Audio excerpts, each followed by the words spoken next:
Good morning and Sai Ram to all the students. Welcome back in your social science online class.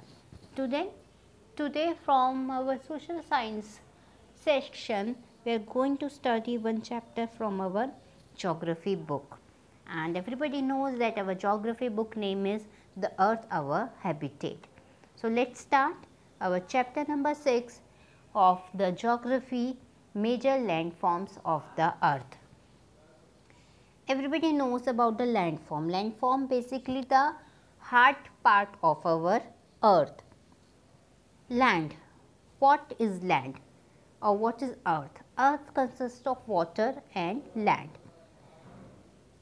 We have two main components in our earth, water and land.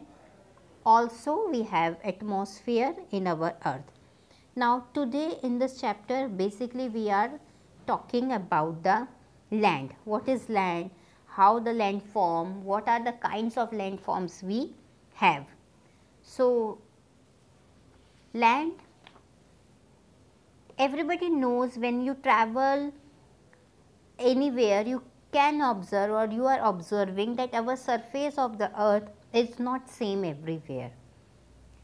The earth has an infinite variety of landforms. Some parts of the lithosphere may be rugged and some flat. If you go at hill station, you feel that here the landform is totally unequal and it is not as plain as in the or it is not as flat as in the plain area, because we have variety of landform because of some changes in our atmosphere. What is landform? Landforms are natural shapes or features of the earth. Landform includes mountain, valley, plateau, plain, island and peninsula.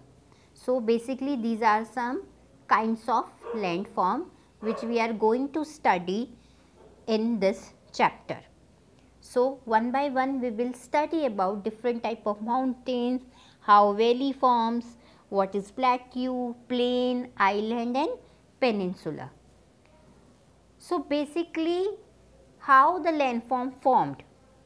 It has two type of process. First is the internal process and second is the external process. In your NCERT book it is written and it is explained very nicely about internal process and the external process. The first internal process leads to upliftment and shrinking of the earth's surface at several places. So what it did? It used to or it leads to upliftment of any earth's surface. There is any plane, if you put a force on any plane, it generally uplift. And second, shrinking of the earth surface. Two types of process occurs when and afterward there is some changes in the landform. Second is external process. External process is a continuous wearing down and rebuilding of the land surface, or basically you can say the erosion. Everybody knows about the erosion, when something just washed away, wearing away, and it happened because of the water, running water, ice and sometime because of the wind also. So basically because of these two process, internal process and external process, the landform depending on their elevation and slope as mountain, plateaus and plains. Now here there are two kind of forces also which I am going to tell you,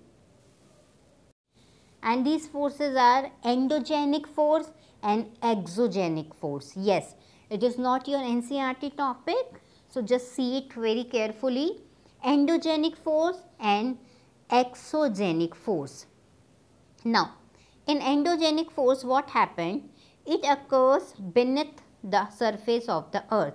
Beneath means the deep down.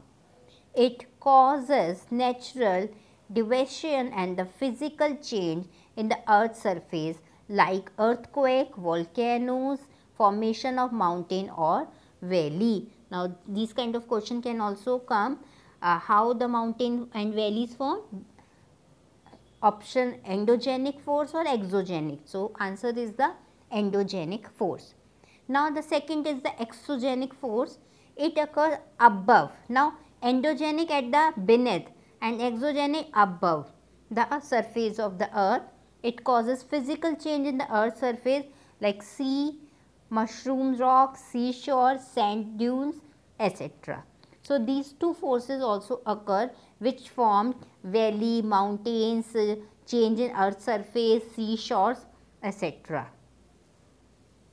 Now, our main topic is mountain. What is mountain? Yes, a mountain is any natural elevation of the earth's surface. The mountain may have a small summit and broad base.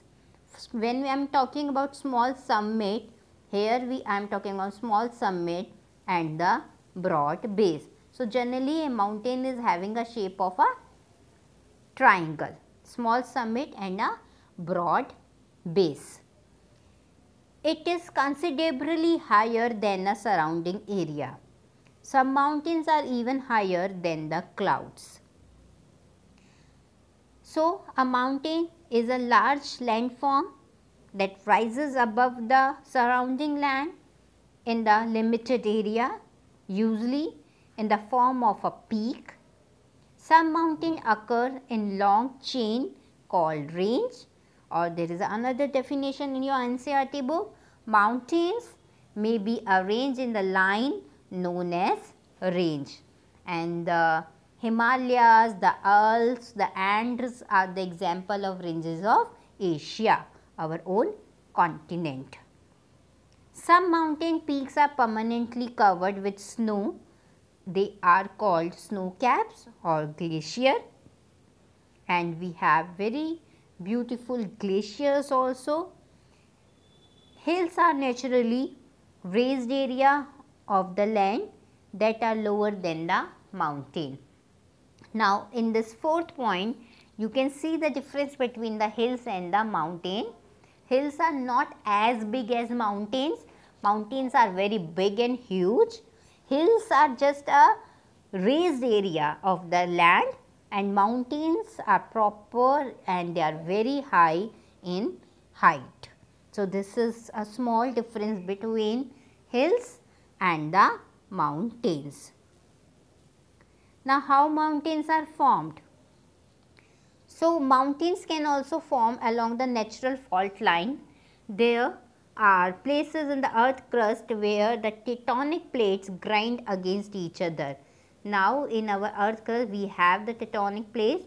When they grind with each other, so the area gets uplift, and because of that upliftment, if you see the image, that mountain occurs. One of the other way of mountain is a result of volcanic activity below the earth surface. Everybody knows that the earth surface is full of heat, and sometimes the volcanic activity occurs below the earth surface like this, and sometimes the molten rocks called magma get pushed up towards the surface, When that happens, it cools and form the hard rock. So, you can see in this diagram also how these plates are grinding against each other and how these mountains are formed.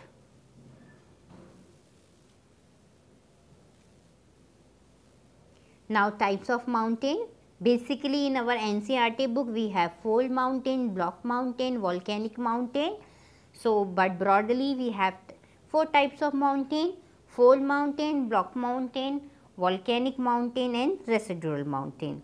So, let us start our first topic of mountain, that is our fold mountain. You can see this picture of fold mountain, how these forces are taking place, and with these forces you can see these forces are like this. When something you are getting force, the things are getting fold. Here the like a paper is getting fold when you are forcing it from the left and right side, same way this area particular landform is also folding, and because this occur because of fold, that is why it is known as the fold mountain. Now, fold mountain are formed when two plates collide head on and their edges crumbled, much the same way as a piece of paper fold when pushed together.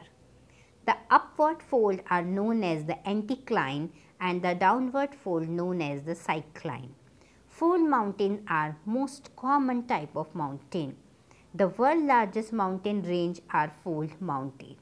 These ranges were formed over millions of years. Example, Himalayas.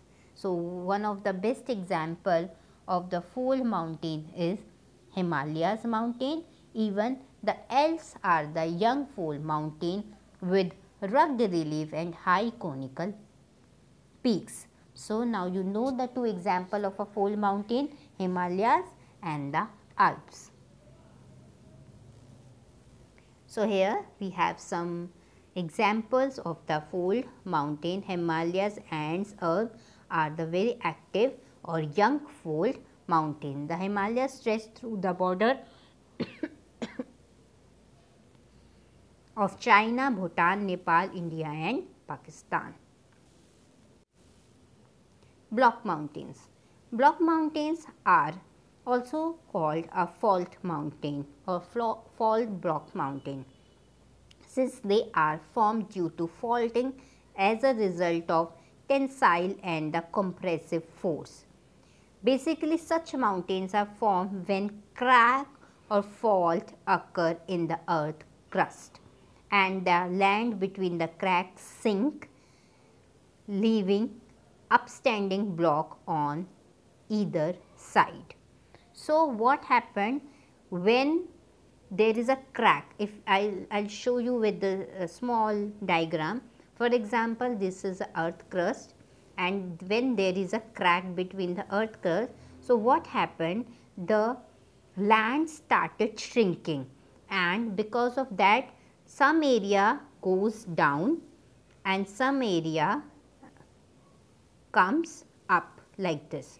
So, some area goes down and some area comes up, like uplift, or some area starts shrinking.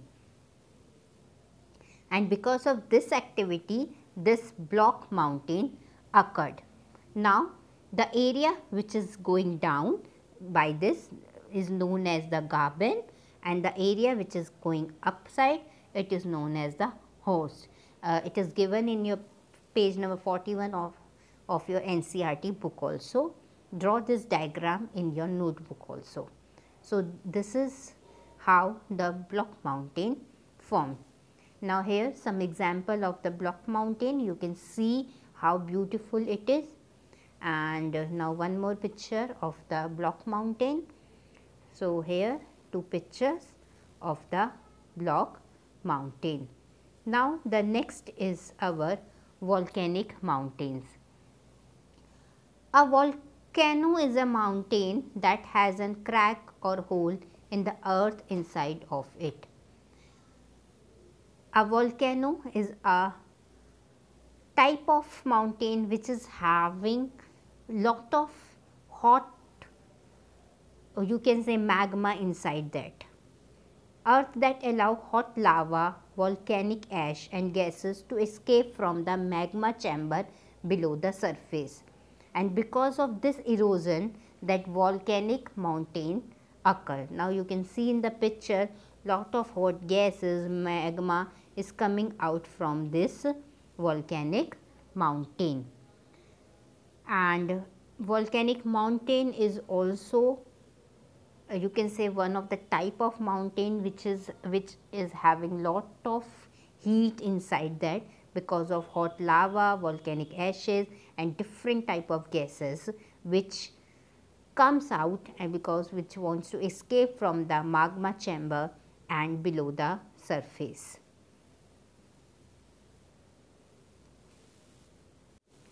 And Mount Fujiyama is one of the example of the volcanic mountain in Japan, and this is also very active volcanic mountain there. Now everybody knows that these three mountains are in your NCERT book. Now one more mountain, residual mountain. Residual mountain are those mountains which has been eroded by the agent of the degradation such as wind, rain, frost and running water. The hard rock that are left behind called residual mountain. Basically something which is left behind and it kept start deposing and take a form of mountain. Everybody knows that mountains are very useful for men also. The mountains are the storehouse of water. Many rivers have their source in the glacier in the mountain. Reservoirs are made and the water is harvested and it is very useful for the people, and the water is also used for irrigation purpose. The rivers, the valleys are also very useful, and the mountains have a rich variety of flora and fauna. The forest also provide fuel, fodder, shelter and other products like gum, resin, etc. And one of the best part of the mountain that yes, it has a idyllic site which help to promote the tourism in our country as well as in world also. So now these are some kind of mountain and how mountains are important to us, what is the need of mountain in our life, how it is important. So in this session I am going to finish this session with this topic with this topic. In next session we will talk about the plateaus, plains and valleys.